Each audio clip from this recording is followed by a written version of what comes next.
Bonjour à tous, aujourd'hui je vais vous montrer une méthode géniale pour exporter des données de rapports Power BI automatiquement avec Power Automate. Alors il existe plusieurs façons d'exporter des données d'un rapport Power BI.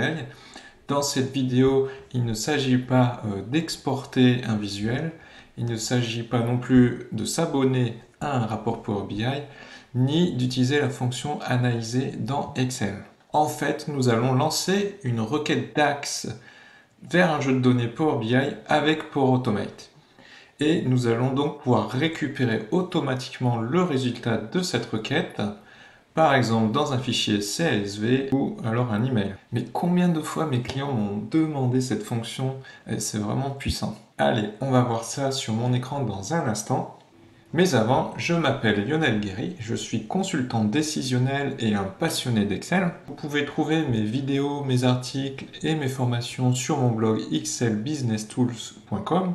Le lien se trouve dans la description. Et si tu es intéressé pour en apprendre plus sur Excel et Power BI et Power Automate, n'hésite pas à cliquer sur le bouton s'abonner de ma chaîne. Ici, nous avons un aperçu du flux Power Automate. Voilà, avec l'action exécuter une requête sur un jeu de données Power BI. Donc je vous montre voilà, à quoi ça ressemble. Donc en fait, il faut que vous ayez tout d'abord un jeu de données publié dans le service Power BI.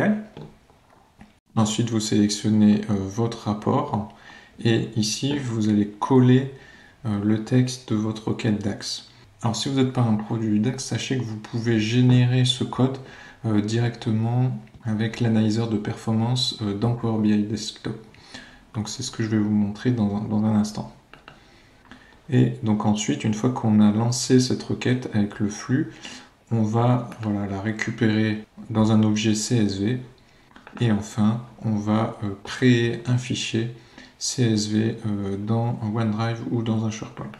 Là, je vais ouvrir mon rapport Power BI pour vous montrer. Voilà. Donc là, j'ai mon rapport Power BI, j'ai fait une page export et je veux exporter voilà, cette table et je veux exporter automatiquement cette table.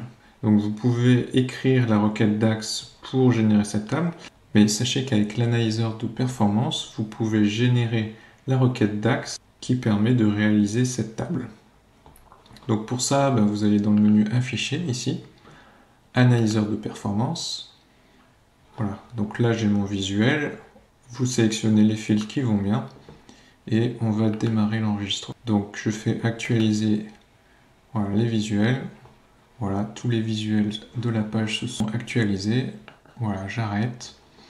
Et ici, donc mon objet, c'est la table. Donc voilà, je clique sur le petit plus. Et vous avez ici, voilà, copier la requête.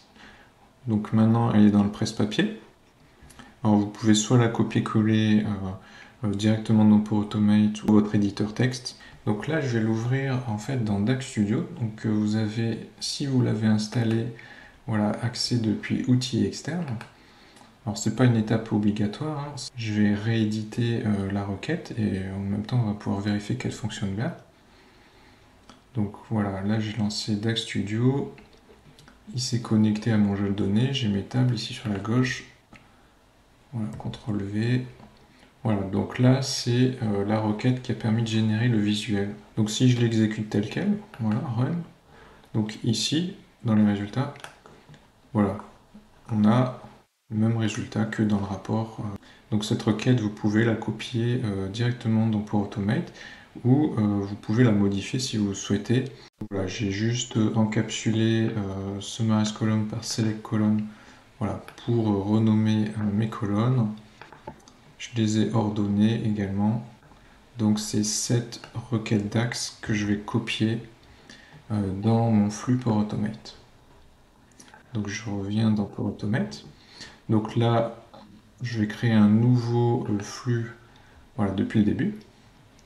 Alors, on va faire par exemple un flux instantané, mais on pourrait très bien faire un flux planifié. Et donc tous les jours, on va exécuter le flux automatiquement et générer un fichier ou un email aux utilisateurs. Donc flux de cloud instantané. Alors, test, exécuter, requête. Voilà, déclencher le flux manuellement, créer.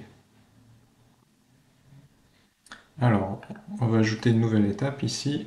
Donc on va chercher exécuter une requête. Et on va choisir voilà, Power BI. Donc exécuter une requête sur un jeu de données. Donc c'est celle-ci. Donc je vais naviguer voilà, dans mes espaces de travail Power BI. Voilà. Je vais chercher le jeu de données du rapport qui est publié. Et là, le texte de la requête. Donc je vais copier-coller voilà, ma requête DAX que j'ai générée avec l'analyseur de performance. Donc là, nouvelle étape. On va générer un CSV voilà, à partir opérateur de données, créer un tableau CSV. Et là, vous sélectionnez ligne de la première table. Voilà. Nouvelle étape. Donc pour le moment, on a juste récupéré le CSV, mais on n'a pas créé de contenant. Donc là, pour l'exemple, on va créer un fichier sur OneDrive. Voilà. Créer un fichier. Ici, vous sélectionnez voilà, le chemin d'accès. Alors, voilà, par exemple. Donc voilà, j'ai mon dossier.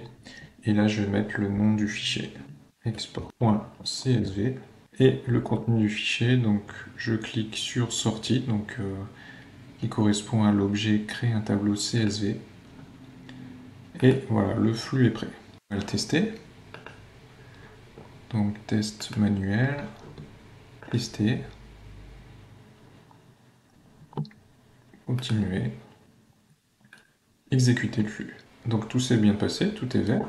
Donc je vais aller vérifier, voilà, l'écriture.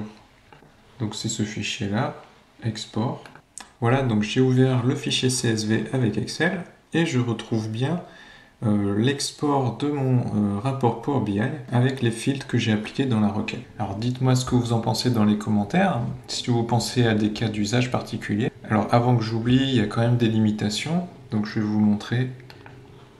Je suis allé sur le site de Microsoft, voilà, donc Dataset Execute Queries. Les limitations, en gros, c'est celle-ci. On ne peut pas générer une table de plus de 100 000 lignes ou 1 million de valeurs. Et également ici, plus de 120 requêtes par minute par utilisateur. Voilà, donc c'est tout pour cette vidéo. Alors dans la prochaine vidéo, on va voir comment exporter le résultat non pas dans un fichier CSV, mais dans un fichier Excel. Puis dans une autre, nous verrons comment l'envoyer par email automatiquement. Voilà, donc n'hésitez pas à me dire dans les commentaires si vous pensez à d'autres cas d'usage, à quoi pourrait vous servir cette fonction dans Power Automate. Et donc je vous dis à la prochaine.